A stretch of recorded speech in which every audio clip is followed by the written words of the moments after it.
Hey guys, David here. So I'm just going to show you how to clean a scup pretty quick. So the first thing I do, grab a set of scissors, start at the back,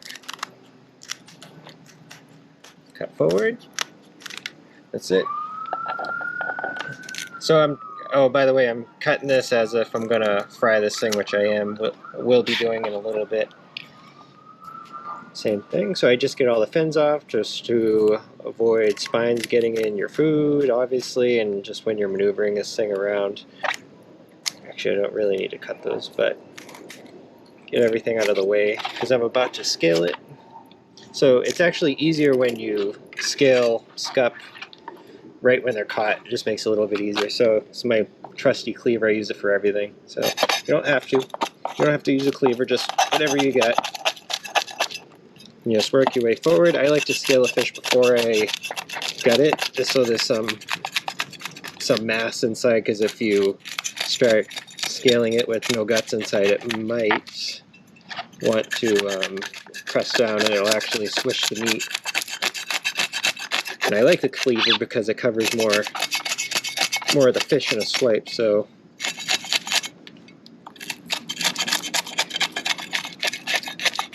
make sure you get all the way down.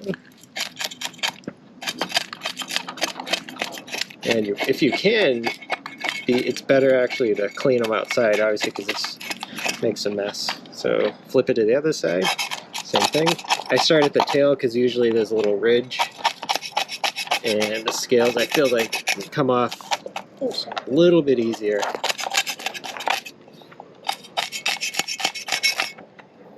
If this thing were fresh and I were to scale it, I would have been done already scaling this thing. But I'm trying to clean out my freezer.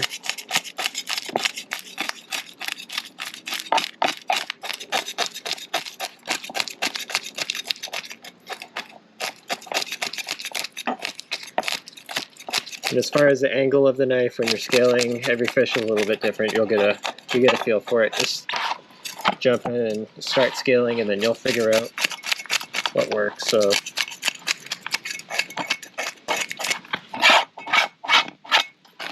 all right, I'm gonna give it a little rinse.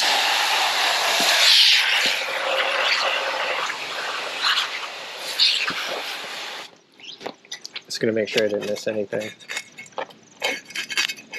Nice and clean. So this is probably like a 10-inch scup. So what we're gonna do is, like I said, we're gonna be frying it.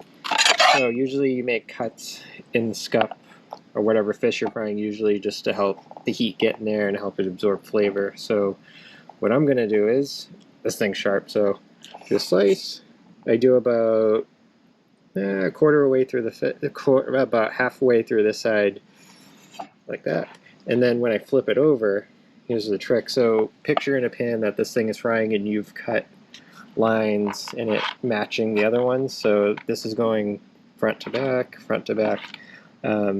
What I find is when you're flipping the fish, it's more apt to break. So what I'll do is I'll alternate, I'll switch it up. So I'll go this way. That's just me. You can cut however you like. It's fine. And that's it. And then as far as the head, don't cut all the way through the guts. You don't need to just yet. So this is why I have the cleaver. So you can feel the spine right there. Give it a smack, a little trim. And then you could actually, these were the bottom fins were cut right up to that. And the guts they already want to come out for the most part, but the insides still feel a little bit frozen, so it makes it a little bit harder. Grab your scissors. This all pops out.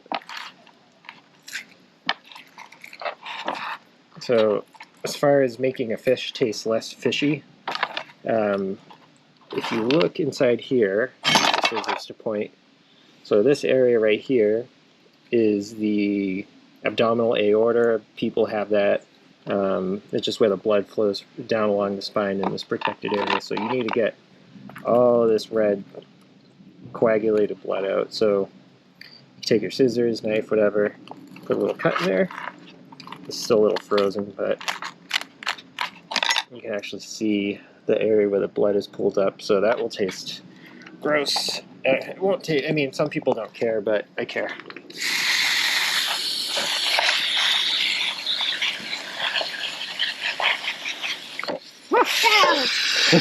Sorry. Bloopers. So then you take your thumb, just rub it in there, and most of it will come out. Don't spray your child.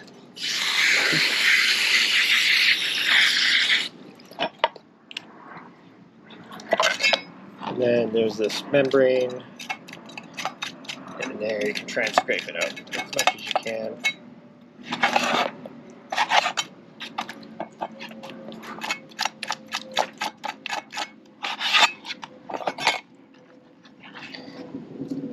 So a little bit more in there. If you don't care about scup tasting fishy, don't clean it out, but that's what I do. See, it looks a little bit better, get more of the blood out. Rinse. But for the most part, that's what it should look like. So it's nice and clean, none of that blood's in there. That's how a scup should look when it's ready to be steeped into the pan. So that's really it. And they definitely look more nice when they're fresh. So no scales on it, nice and clean, no spines. If you have enough space in a pan, and I'm cooking for 5 people, so I take the heads off, take the fins off just to make room in the pan because I'm trying to cook as much as I can at once. But if you want to get fancy, you can leave the head on and just trim around the gut area. Pretend the head's still here. You could actually slice here, take the guts out, and then still do the same with the rest of the fish if you want to get fancy and make it look nice, but I'm not doing that. I'm trying to cook some food today for a couple people. So yeah, that's really it, guys. So I hope you enjoy this video and you find it useful. If I had more time, I'd show you how I'm cooking it with ginger and making homemade sauce for it. So okay, guys, thank you. Alright guys, changed my mind. I'm going to try and show you how to cook these scup. Well, how I do it at least. Might be a little bit noisy. I have a 1-year-old and an 8-month-old in the background, so we'll see. So Thomas is going to be my assistant. So last you saw we cleaned these fish up. They're in the process of drying and I salted them. These have been in the freezer for 2 months, so I think 3 months is the most you should get out of a freezer fish, unless you vacuum seal it. So I'll let these dry out a little bit more. I just put them like this so the water drains out of the gut area. So let me, while that's drying, let me show you what I got. So I got ginger, sliced ginger. It's like 1/4 inch thick, nice big slices. Spring onions in here. Thai chilies, can't forget the Thai chilies. And I think that's really it. Actually, there was some leftover jalapenos. You don't need those though, really. But you can really do this however you want. You do the onions and this stuff last. So first things first, I'm gonna hope and pray. I might cut these off quick with some paper towels. They have some salt on them, so hold on a second. Alright, so I'm just patting these dry. They've been salted and just making sure it's as dry as I can get them. I don't even care right now. Slap it right on the countertop. So with this pan, I can only cook... Hey, I can only cook... You can show them Penny. What are you doing? Sorry, you can come back. So, yeah, because of the pan, you can only cook 2 at a time, so just make sure they're nice and dry. And I think that, yeah, they've been salted enough, so... Alright. Alright, so make sure your oil's hot. Slide your ginger in. Make sure your fan's on. And I put enough oil in there to cover half the width of the fish. So you let these simmer for a little bit. Make sure the oil's nice and hot. Don't hold your face over it. Alright, we're going to let those start turning golden brown, then we're going to add the fish in. Alright, so now the ginger is lightly brown, so it's perfect. So what the ginger does, it just helps get that ginger flavor in the oil, and it gets it in the fish. And you can actually eat these later. They get really crunchy, so most people chuck them out, but you can actually eat these, and they're really strong. They get extra gingery after you fry them, so... Alright, I think that's good. Alright. Spicy. Alright, I'm going to pat the insides of the fish dry one more time before I slide them in there. Dry, dry, dry. Alright, sliding the bad boys in. There you go.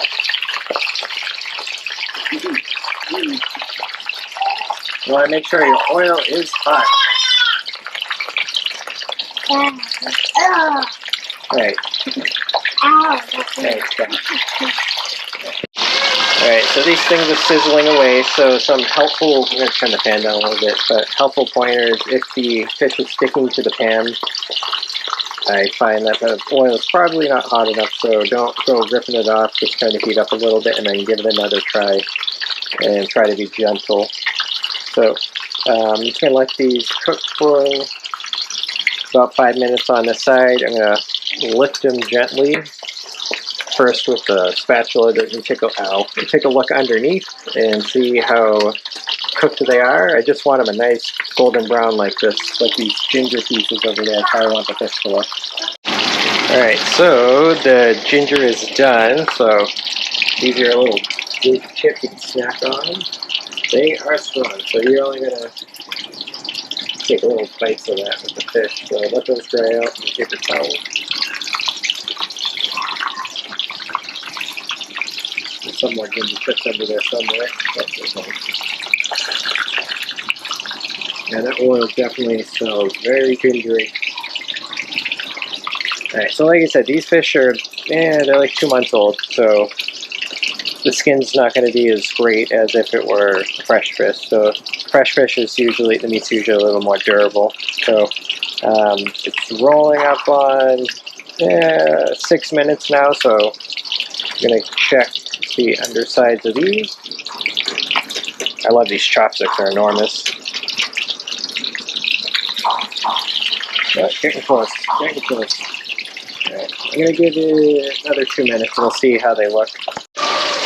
Alright guys, then we're going to spend 8 minutes. So we're actually going to flip these and take a look and see how they're doing. Actually, I actually like to keep my fish extra crispy, so you can see where I made those slices. I only cut a quarter of the way through the fish, but they're burning through a little bit. I like that when it's crunchy. Nice golden brown. Flip them over. Perfect. Good to go.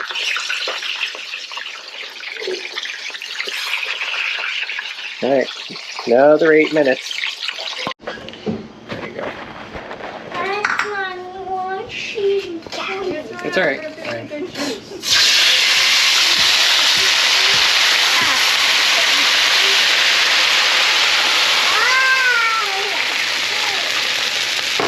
Wow,